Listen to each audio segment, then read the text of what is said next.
This video is proudly sponsored by TBC Live. It's as simple as that. If you want to build your NRL prediction knowledge, make sure you check out the TBC Live. Thumbs up if you think it is going to happen. Thumbs down if you think it's not going to happen. Tigers to score 2 tries in 10 minutes. We've got ya Melbourne Storm to make an error in 3 minutes. We've got ya plenty of players, plenty of fun. Build the leaderboard weekly, and every week there is also a bonus event. This week is the Storm and the Dolphins, in which you can win $50, all just for predicting footy and playing TBC Live. The best part about TBC Live is that it's free. So check out TBC Live on the App Store or Google Play Store today and join the ranks. Just click the link in my bio to download. Good day, guys. Welcome back to the channel. Now that the Dally M Awards for 2024 have finished, let's have a look. I didn't get to put out my video in time because I had so much grand final content throughout the week for you guys that I put out. So I didn't get to put out my predicted team. I've got all my predictions in my note, and I'll be speaking about who I had predicted, what I got right, and what I thought of the Dally M Awards in 2024.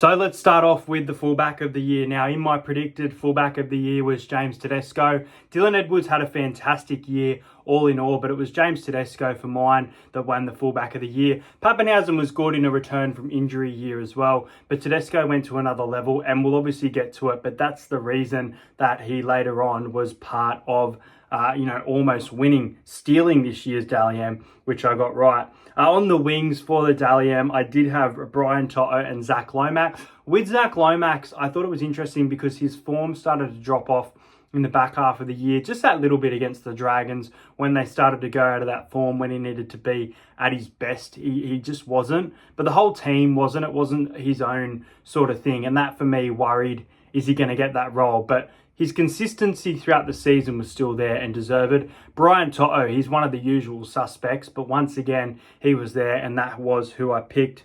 In the centres, I did have Stephen Crichton and Herbie Farnworth, and that's who it was. Crichton was massive for the Bulldogs this year in his first year there. And Herbie Farnworth, he was good for the Dolphins. Maybe not as good as his Broncos days, but still a good season. And I feel like the centres was very hard to pick from this year. Now, my 5/8 of the year was Matt Burton. Now, what surprised me was how high Matt Burton actually was in the Dally M count. I know the Bulldogs won a lot of games, but I didn't expect him to be that high in the Dally M count. But Tom Dearden, he had a fantastic year. He had the tackle of the year.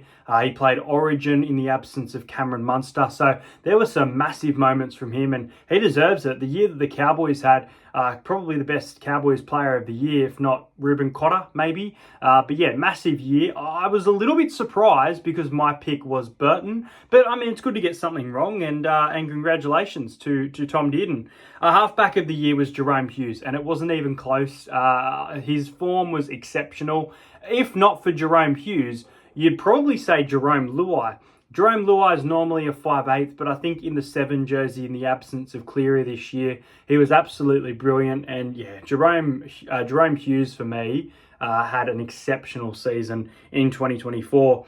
My props were Adam Fanua-Blake and Joseph Tapine. I ended up going that way. I thought of James Fisher-Harris for the Panthers, but I think Tapine just edged out Fish, and Fish, like Edwards, probably missed a couple of games this year that might have ended up getting them those Dally M positions. Now, my back row was Angus Crichton and Jaden Sewer. I think Jaden Sewer was massive for the Dragons this year. Got that Origin recall as well and never, ever dropped off on form. But it wasn't to be. It was Eli Katoa from the Melbourne Storm. Great year from Eli Katoa in the back row. I don't know. I still think Jaden Sewer was just a little bit better for mine, but Eli Katoa is probably going to silence that and score a double in the grand final this weekend. But both of these nominees deserve it. And Eli Katoa, congratulations for getting that second spot for second row of the year. And Angus Crichton, what a season from him. One of the best players in the NRL in 2024 for sure. Lock, Isaiah Yeo.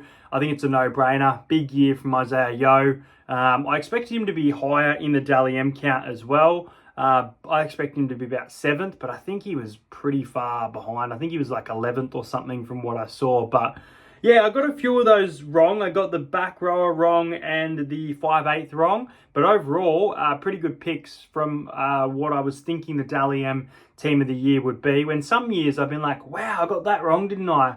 But this year wasn't one of those years. Now, coach of the year. Now, it was between Craig Bellamy and Cameron Ciraldo. Ivan Cleary does not come into this equation for me this year. But Cameron Ciraldo, almost like Todd Payton, turned the Cowboys into sort of nothing into something. And that's why I think a lot of people would fall for the trap that Cameron Ciraldo is coach of the year. Craig Bellamy is coach of the year, and it's not as close as people think. An exceptional year from the Melbourne Storm. They have dominated. They've looked like competition favourites since round one with some massive performances this year. Their attack's been brilliant. All of their players have stepped up under this coaching staff, and what Craig has done to win the minor premiership is absolutely unbelievable. So Craig Bellamy getting coach of the year, it was one I saw coming, but I thought there'd be a lot of people out there that would go Ciraldo, and I think people are probably surprised.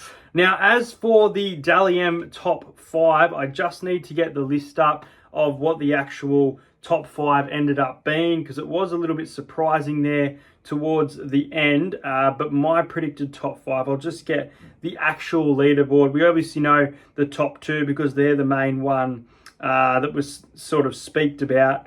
But I'm just getting up the leaderboard now. I did watch the Dally M. So in the end, it was obviously Jerome Hughes getting it on 47 points. It says 47 there, but he didn't beat Tedesco by 2. He beat him by 1. So that's actually inaccurate. So I don't know why that's coming up like that.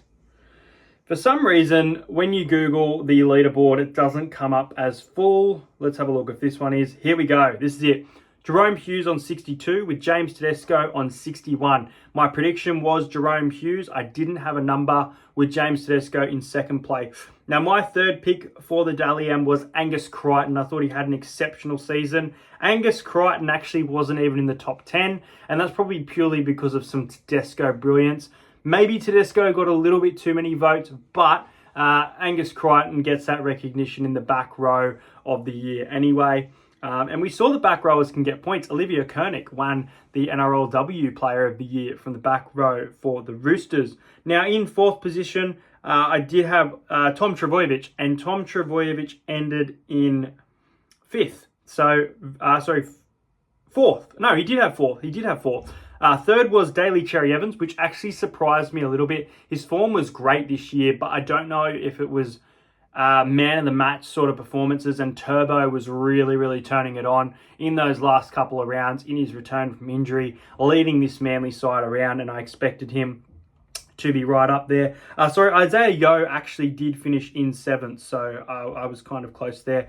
In 5th spot, I had Zach Lomax because I think his form this year was absolutely brilliant. He did start to drop off in the back half of the year, and he didn't end up finishing in the top 10 according to the final leaderboard. But yeah, I did pick Hughes, Tedesco, and Tom Trbojevic. So 3 out of 5 for the top 5 for the Dally M was picked this year. But overall, I thought it was a good awards night. There were some very awkward moments there on Fox. So I hope those type of moments don't happen again. But, a little tease for the grand final, those type of things as well. And yeah, it didn't feel like a robbery this year. Obviously, last year, Kalen Ponga sort of robbed SJ from the award. Kalen Ponga had a great season, but quite often we see, upsets. Clint Gutherson should have gotten the award a couple of years ago, but Jack Whiten stole it off him. So yeah, the Dally M Awards are finished for 2024. We can move on to the grand final. That was what I got right, what I got wrong. I hope you guys enjoyed this video. Make sure you subscribe to the channel. If you're new around here,